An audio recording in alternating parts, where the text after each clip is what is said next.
Et salut à toi qui regarde cette vidéo. Il est 6h15 du matin. On va prier, se réunir. Il fait noir. On voit ce halo de lumière là à la caméra dans la voiture. Et il fait bien noir ce matin. Probablement parce que les lumières sont éteintes dans la ville. Et peut-être que ce que je vais te laisser là, je dis bien peut-être, mais c'est la parole de Dieu. De toute manière, ce n'est pas moi. Ce sera pour toi, comme cette lumière-là, une sorte d'étincelle, un rayon de lumière dans la journée, pour simplement que tu puisses avancer avec Dieu et que ça puisse te faire du bien au cœur. Le psaume, si je ne me trompe, 119, verset 33, nous dit ceci: Seigneur, Seigneur, montre-moi le chemin que tu veux que je suive. Seigneur, montre-moi le chemin que tu veux que je suive. Et derrière, le psalmiste dit ceci: et je le suivrai jusqu'au bout. Rends-moi intelligent pour obéir à ta loi, pour la respecter de tout mon cœur. À ta loi, c'est ta volonté. J'inscrirai mes lois dans leur cœur, Dieu a-t-il dit. Ta volonté. Seigneur, rends-moi intelligent pour obéir à ta volonté. Simplement, je veux lui obéir pour la respecter de tout mon cœur. Et il est dit: conduis-moi sur le chemin de tes commandements. J'y trouve mon plaisir. Enfin, tu pourrais lire tout le reste de ce psaume 119, verset 33, jusqu'à 48 par exemple. Et ce psaume, je le serre sur mon cœur parce qu'il dit au début: Seigneur, tout le psaume bien sûr, mais Seigneur, montre-moi le chemin que tu veux, et je le suivrai jusqu'au bout.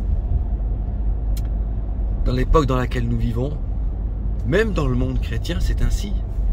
Il y a tellement de concepts, il y a tellement de façons de faire, il y a tellement de choses qui pourraient nous séduire, tellement d'objectifs qui pourraient se positionner devant nos yeux tout naturellement, au travers de ce que font les autres, au travers de ce que ce que les autres construisent, représentent à nos yeux. Et des fois, on a envie de faire comme eux, et des fois, on aurait envie de... C'est logique, on est un peu pas séduit, mais on est touché par ce qu'ils font. Alors on se dit, mais moi aussi, je voudrais ceci, moi aussi, je voudrais cela.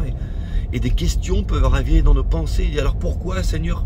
Pour toi en plus, Seigneur, tu vois, c'est pour toi que je veux le faire. C'est pour toi.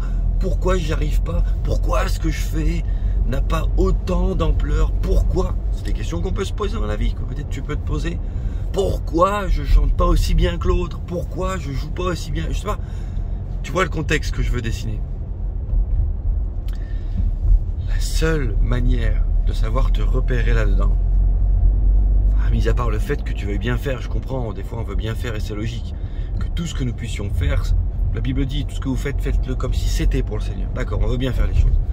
Mais à partir du moment où il y a comme simplement un transfert entre ce que l'autre fait et que du coup ce que l'autre fait, ça devrait devenir ce que nous voudrions faire parce que lui il y arrive, c'est dangereux pour nous et on s'éloigne de la pensée de Dieu.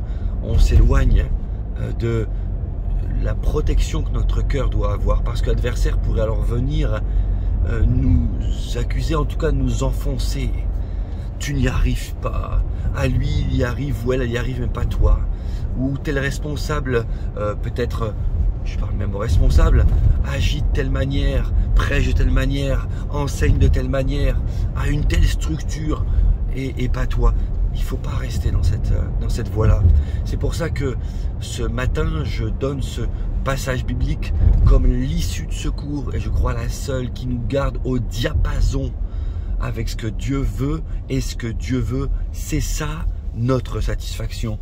Ce n'est pas ce que les hommes pensent de ce que nous faisons, ce n'est pas l'allure que ça a forcément, ce n'est pas le look que ça a aux yeux et aux repères d'autres personnes. Je relis et je termine Psaume 119, 33. Seigneur, montre-moi le chemin que tu veux, je le suivrai jusqu'au bout. Seigneur, c'est ce que tu veux qui compte, le chemin que tu veux. Si je suis au diapason avec toi, alors c'est le principal.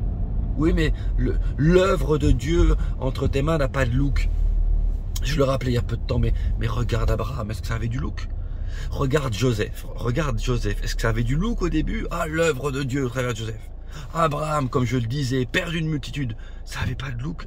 Tu ne peux pas jauger l'œuvre de Dieu avec rapidité, avec des repères humains, avec ah, ça y est, tu es devenu célèbre, tu as une aura maintenant autour de toi. Non, c'est pas comme ça qu'on juge. On n'a pas à jauger l'œuvre de Dieu.